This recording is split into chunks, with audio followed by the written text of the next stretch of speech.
Hey there, everyone. Happy Easter weekend. Easter's bigger than Thanksgiving. It's bigger than Christmas. In fact, from what I understand, Christianity itself, the religion, would crumble without Easter because Easter is the heartbeat of the Christian faith. It's the Super Bowl. It's bigger than the Super Bowl. And according to Christianity, Easter is for everyone. And the question is, how is that even possible? Well, I don't know about you, but I grew up in a very loving, stable home. My parents were amazing people, and I'm the son of a preacher man. That's right, sing it. He's the son of a preacher man. That's my background. And Easter was a super powerful reminder of faith and of chocolate. I loved the chocolate. I loved the Easter egg hunts. I don't know about you, but that was the best part of Easter growing up, it seemed like for me. I know the church looks down and frowns upon the commercial side of Easter frequently, but personally, that's fine with me. The only thing I wish less of was that creepy Easter bunny. Just a little less creepy, please, for the Easter bunny. And I understand that some people would be upset about the commercial side, especially if they're defending God or trying to defend God, or they have some insecurities about the loss of a prized holiday. But listen, God doesn't need defending.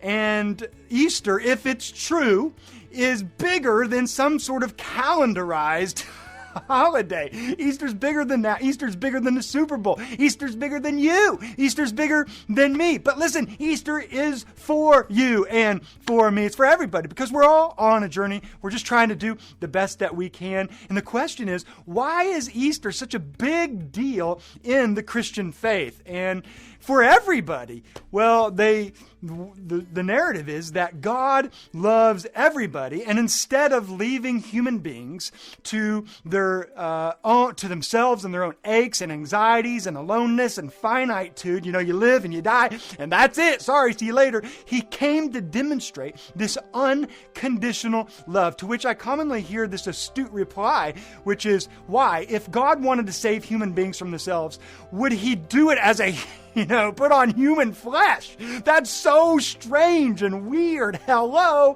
Why not pull an Obi-Wan Kenobi and say, everybody is saved from themselves?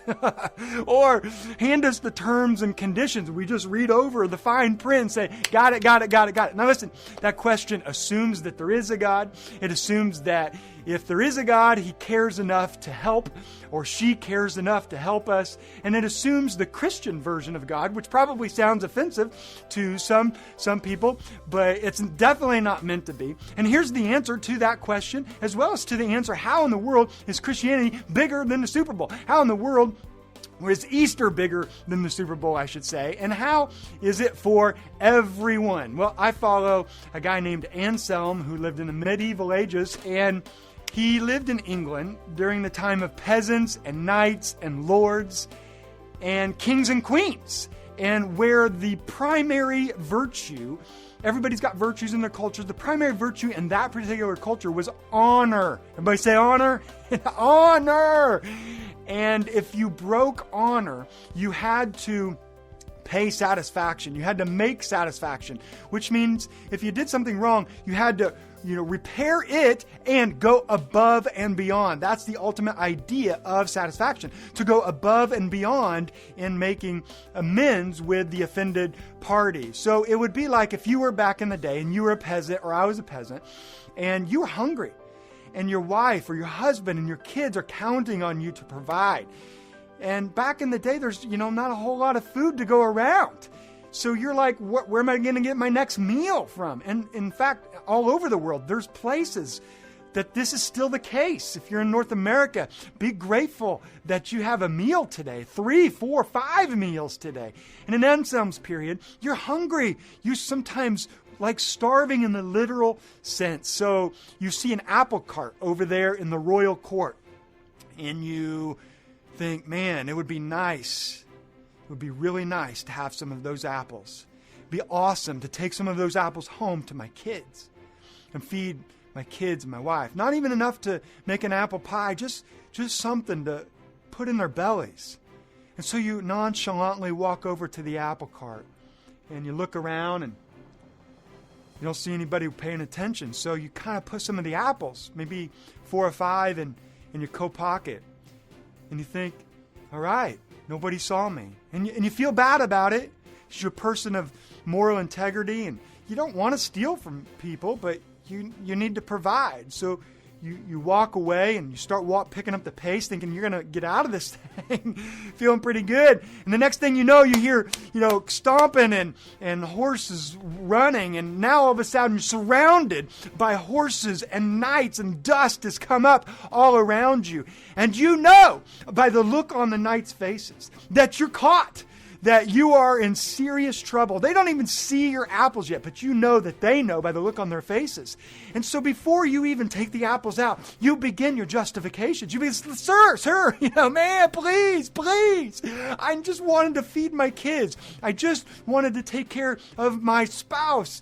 And it falls on deaf ears. So they cuff you, or they rope you up and tie you up, and they take you back to the royal court, stand you in front of the king, in front of the queen, and now you have your day in court.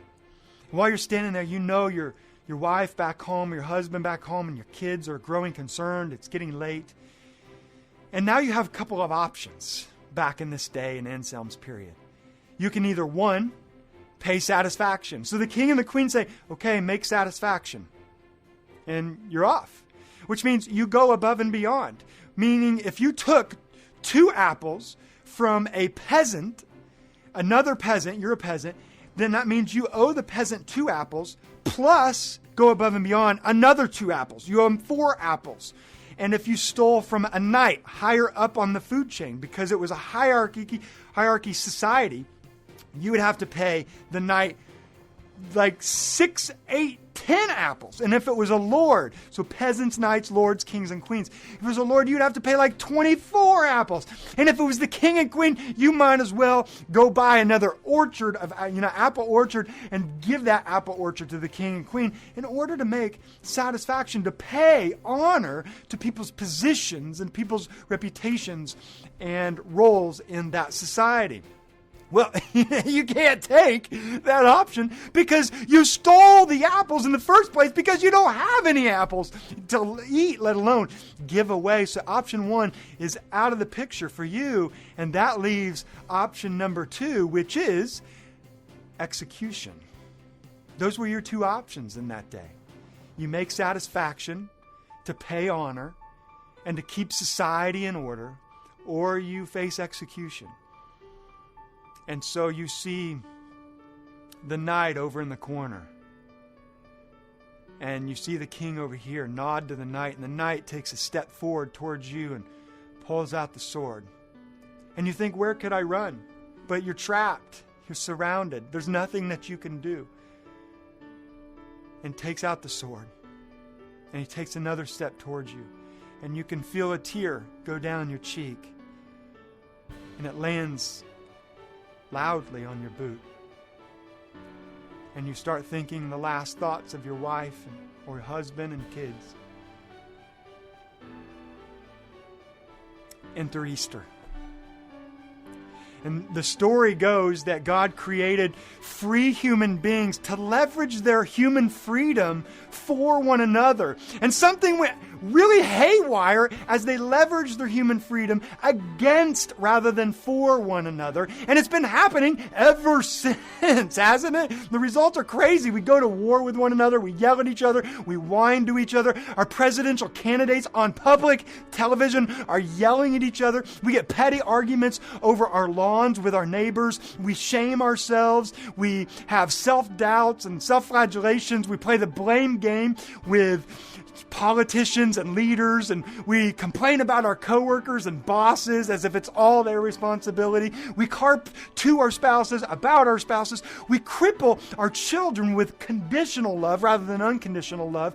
And this breaches our relationship with a God who loves every single human being that you've ever come eyeball to eyeball with, and every human being in general. For that matter, he loves every tribe, loves every nationality, loves every race, black, white, green, yellow, whatever. He loves every gender, male, female. He loves pacifists. He loves army generals. He loves rich senators. He loves homeless vagabonds. Heck, God even loves preachers. You know?